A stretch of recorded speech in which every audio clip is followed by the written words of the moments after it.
you're also seeing that part of the season now where the cracks in the armor are becoming public. You're hearing some members of the Buccaneers, like T.J. Ward, say that I didn't come here to be a backup. Right. Then you see T.Y. Hilton for 2-5, Indianapolis, start to say the offensive line needs to account for itself.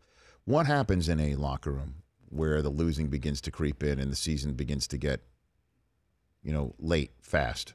I think it's all about the mentality that you take if you are going into a losing season. You can go in and say, this or here is what we have, and I want to spoil the game for each one of these teams, even though I'm not going to make it, because I'm playing for the guy beside me, because we worked our butts off this whole offseason and during the season right now to get to where we are.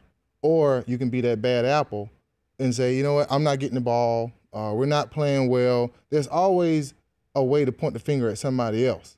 But why don't you point it at yourself?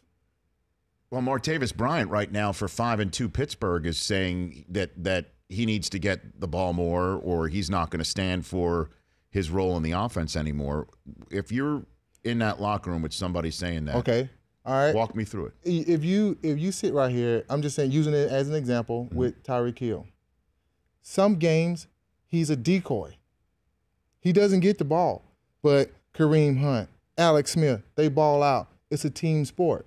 But if that happens in the locker room and I get a guy that comes in and says, I'm not getting the ball, I would ask him, are you open? Are you open? Are you a team player? I mean, being a captain. And I would grind him in his face and let him know that this team is bigger than you, because you are just a player. And if you can't be on this team and you want to be an individual, get out of the locker room. I would look at him straight in his face and say, get out of the locker room. If you were in Pittsburgh right now. If I was in Pittsburgh right now, get it out of the locker room. And guess what? I'll have the whole team behind my back, because I worked my butt off. We worked our butts off to get to this point. Yes. And if you don't want to be part of this, get out. I don't care who you are. And then I'll see it on Facebook Live, because Antonio Brown is putting that on live social media. He puts it on social media. That's fine. For more Rich Eisen Show, tune to Audience Channel 239 on DirecTV or download the Rich Eisen Show app.